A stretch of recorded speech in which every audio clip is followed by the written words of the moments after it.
માનસી છે. ટોપિક ચાલુ કરતા પહેલા આપણે શ્લોકથી શરૂઆત કરીએ. ન પૌરુષમ ચરતે તત્ર ન ચ દૃષ્ટધિગચ્છન્તિ અયોધ્યા તુ સમાસીનમ જાતમ ફલનમ પશ્યતિ. આનો અર્થ થાય છે કે વ્યક્તિએ અવિચારી વર્તન ન કરવું જોઈએ, તેમજ દૃશ્યોના માર્ગને અનુસરો નહીં.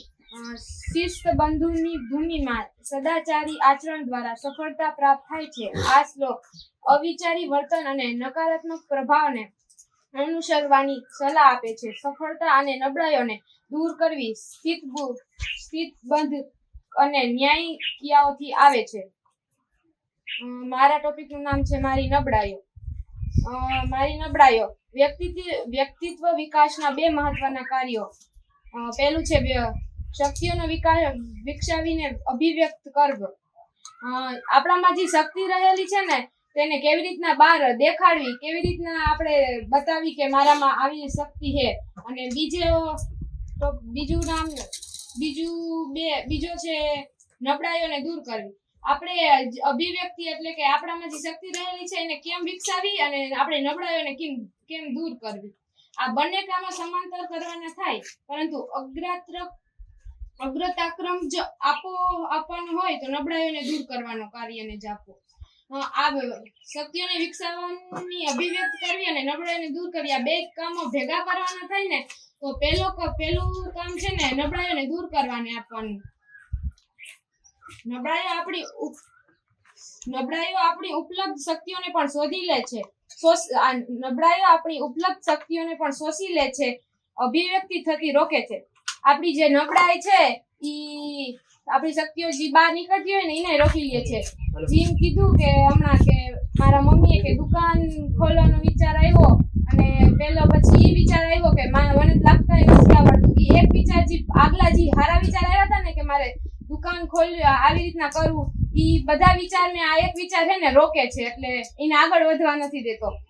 એટલે અમુક શક્તિઓ તો હોવા છતાંય જાણે નથી તેવી સ્થિતિ ઊભી થાય છે. આપણામાં જે સારી શક્તિઓ છે ને એ હોય ને છતાંય તો એમ જ લાગે છે કે નથી ને આપણામાં એવી શક્તિ, એવું લાગે છે આપણને. એટલે સૌપ્રથમ તો આપણે આપણી નબળાઈઓ ઉપર જ કામ કરવું જોઈએ. સૌપ્રથમ નબળાઈ છે ઉર્મિઓમાં વહી જવું. તે ઉર્મિલ હોવું એ એક બાબત છે અને ઉર્મિઓના ગુલામ હોવું તે બીજી બાબત છે. આપણને ઉડતી ઉર્મિઓ જેવી કે ચીડ, કંટાળો, ગુસ્સો, નિરાશા, હતાશા, ચિંતા, ભય, આળસ વગેરે આપણા નબળા ગુણો છે, જેવી કે ચીડ, કંટાળો, ગુસ્સો, નિરાશા, હતાશા, ચિંતા, ભય, આળસ વગેરે એ આપણી અભિવ્યક્તિને કુંઠિત કરે છે. એટલે જે આ બધું છે ને ચીડ ને કંટાળો ને ગુસ્સો એ આપણી શક્તિ છે ને. આપણે કઈ કામ કરવું હોય, જાણે કે આ પાણીનો ગોરો ભરવો છે અને જે મોટું કેન લઈને ભરવાનું છે અને આપણા વિચાર આવ્યો કે આ ખાલી છે, આ ભરી જવું, અને એક એવો વિચાર આવ્યો ને કે મારાથી આ નહીં ઉપડે તો હું પડી જઈશ તો અહીંથી ભરતી આવી, ઈ ભય થયો. એટલે ઈ ભય જે આવ્યો ને તો ઈ આપણી જે સારી શક્તિ હતી ને એને નાશ કર્યો.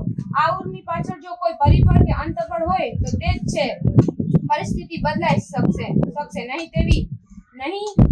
તેવી આપણી મનસ્થિતિ એવી થઈ ગઈ છે કે હું આ નહીં કરી શકું ને મારાથી આ નહીં થાય ને આમ કરીશ તો આમ થઈ જાય તો ને એ આપણી મનસ્થિતિ છે. આપણે જ્યારે એમ માનવા લાગીએ છીએ કે હવે આ કશું સંભવ નથી, ત્યારે જ આ બધી ઉર્મિઓ ઉભરાય છે. આપણે માનવા લાગીએ કે મારાથી આ નહીં થાય, હું નહીં કરી શકું, ત્યારે જ આ બધા ગુણો છે ભય, કંટાળો, ગુસ્સો ઈ બારે આવે છે. અર્થાત ખરેખરી નબળાઈ તો આપણી માન્યતાઓમાં જ રહેલી છે.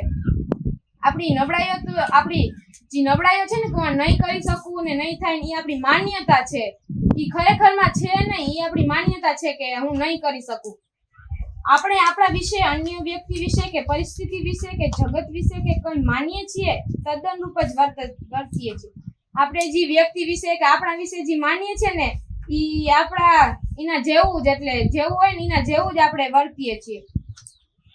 આપણી એક માન્યતા મારાથી આ થઈ શકતું નથી એ સૌથી મોટી નબળાઈ છે. આપણી માન્યતા છે કે હું આ નહીં કરી શકું ને મારાથી નહીં થાય ને મને આમ થઈ જાય તો ઈ બધી આપણી છે ને માન્યતા છે. એ આપણે તે જ કાર્ય કરી શકવા માટેના વિચારો કરતા પણ રોકે છે. આપણે જે વિચાર આવે છે કે હું આ કરવું છે ને મારાથી આ થઈ જશે ને, ઈ વિચાર આવવાથી ને જે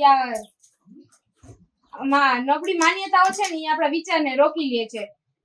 પ્રત્યેક કાર્ય આપણને જાતે ન કરી શકીએ પણ અન્ય થકી તો કરી જ શકીએ. આપણે બધું કાર્ય આપણી જાતે તો ના જ કરી શકીએ પણ બીજા થકી તો કરી જ શકીએ. કેટલાક કાર્યો આપણા અન્ય સાથેના સંકલન થકી કરી શકતા હોઈએ છીએ. આપણે કેટલાક કાર્યો છે એ બધા સંકલન સાથે કરી શકતા હોઈએ, જેમ કે સંકલન એટલે સાથે મળીને આપણે એક તો ના જ કરી શકતા હોય એવા કામ હોય એ આપણે ભેગા મળીને કરી શકતા હોય છે. પણ સંકલન કરવાનો ઉત્સાહ આપણે જ રાખવો પડે અને પ્રારંભિક પગલાં તો આપણે જ લેવા પડે. એક ઉદાહરણ લાવું તો આ સંકલન વાળું, તો એક સંચાલક છે ઈ વિચાર કર્યો કે મારે વૃક્ષારોપણ કરવું છે. ઈ વૃક્ષારોપણ જો ઈને ઈ વિચાર આવ્યો અને બહાર મૂક્યો ઈ વિચાર અને બધાને કીધું કે આવી રીતના કરવાનું છે. જો ઈ વિચારીને મૂક્યો છે પણ ઈને ઉત્સાહપૂર્વક અને ઈના પગલા ઈને આગળ ના ભર્યા હોત ને તો હે ને જે પાછળના જે નીચેના જે કામ કરવા વાળા હતા ને તો એને એટલો ઉત્સાહ ના આવત કે મારે પણ આ કરવું છે. એટલે જે સંચાલક છે ને ઈને જ પેલે હે ને પ્રારંભિક પગલા ને ઉત્સાહ બીજાને આપવો જોઈએ. જેમ કે વૃક્ષ વાવવાનું હતું, ઈને વિચાર મૂકીને ખાલી એમ કહી દીધું હોત કે આપણે આ જ કરવાનું છે તો ઓલા લોકોને ઉત્સાહ ના આવત ને ઈ એમનામ કરત કરવા ખાતર ઉત્સાહથી ના કરત. એટલે ઉત્સાહ રાખવો પડે અને પ્રારંભિક પગલા ઈ સંચાલક જે હતા ને એને જ કરવું પડે. હકીકત આપણે ધારીએ તે જ કરી શકીએ પણ આપણે ખરેખર ધારતા જ નથી. હકીકતમાં આપણે ધારીએ ની કરી શકીએ પણ આપણે જ એવું ધારતા નથી કે મારાથી, આપણે એમ માની લઈએ કે મારાથી થતું નથી, માની લઈએ છે આપણે એમ માની કે મારાથી થઈ જશે ને તો એ થઈ જ જશે. જો આંધળી વ્યક્તિ કે અપંગ વ્યક્તિ માઉન્ટ એવરેસ્ટ ચડી શકે તો પછી કયું કામ અશક્ય છે? એક ઉદાહરણ લઈ કે અરુણિમા સિંહમાં ઈ એક પગ એને નતો તો ઈ માઉન્ટ એવરેસ્ટ ચડી ગઈ હતી. આપણે તો ભગવાનને બધા અંગ આપ્યા તોય આપણે કઈ આપણાથી આ નહીં થાય ને નહીં કરી શકીએ. મારાથી બધું જ શક્ય છે એવી દ્રઢ માન્યતા રાખી મારે નબળી માન્યતાને દિવાલ તોડવી છે.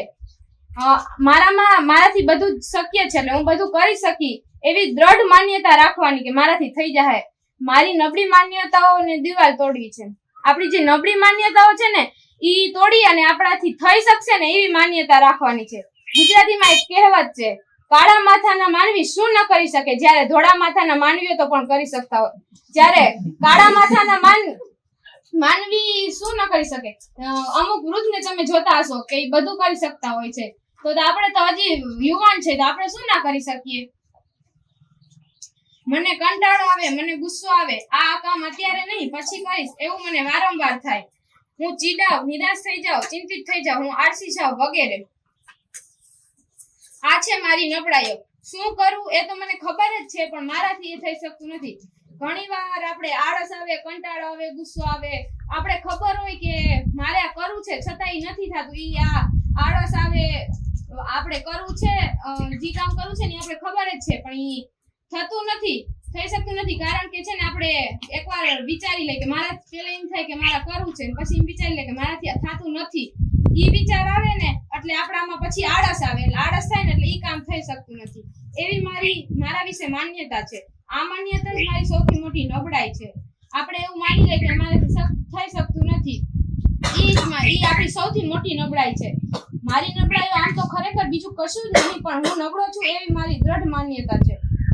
જે ક્ષણે હું માન્યતાઓની દિવાલને તોડું છું તે ક્ષણે હું જોઈ શકું છું કે જો હું ધારું તો મારી ધારણા મુજબનું કામ કરી જ શકું છું.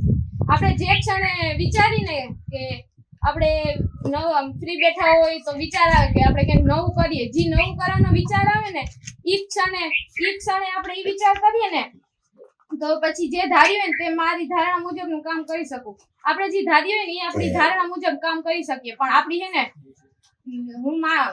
આપણે જે માન્યતાની દિવાલ છે ને પહેલા તોડવી પડે ને પછી જ આપણે ઈ કામ કરવું, જે વિચાર્યું હોય ને કામ થઈ શકે. તમે ઈ વિચારી લીધું કે મારે આ કરવું છે ને પછી તમે એમ વિચારી લો કે મારાથી નહીં થાય તો મારાથી નહીં થાય ને ઈ વાક્યને તમે ભૂલીને એમ કહેશો ને કે મારાથી આ થઈ શકશે તો ઈ તમારું ઈ તમારાથી થઈ જ શકશે અને તમને ઈ છે ને માન્યતાઓ ધીરે ધીરે તમારી ઈ બધી માન્યતાઓ દૂર થઈ જશે. તો મારી ધારણા, મારી નબળાઈ એ મારી નબળી માન્યતાઓ છે. આજથી હું મારી નબળી માન્યતાઓને છોડું છું. આજથી હું મારી તમામ નબળાઈઓને તોડું છું ને છોડું છું. તો આજથી હવે બધા એને એવો સંકલ્પ કરવો જોઈએ કે મારી નબળી માન્યતા છે ને એને તોડવાની, અને જે થાય ને ઈ આપણે જે કામ કરવાનું કે જે કામ કરવાનું હોય ને તો બધામાં એમ જ કહેવાનું કે હા મારાથી થઈ જશે, મારાથી નહીં થાય એમ બોલવાનું જ નહીં. એવું આજથી આપણે પ્રયત્ન કરશું કે થઈ જાય. અસ્તુ.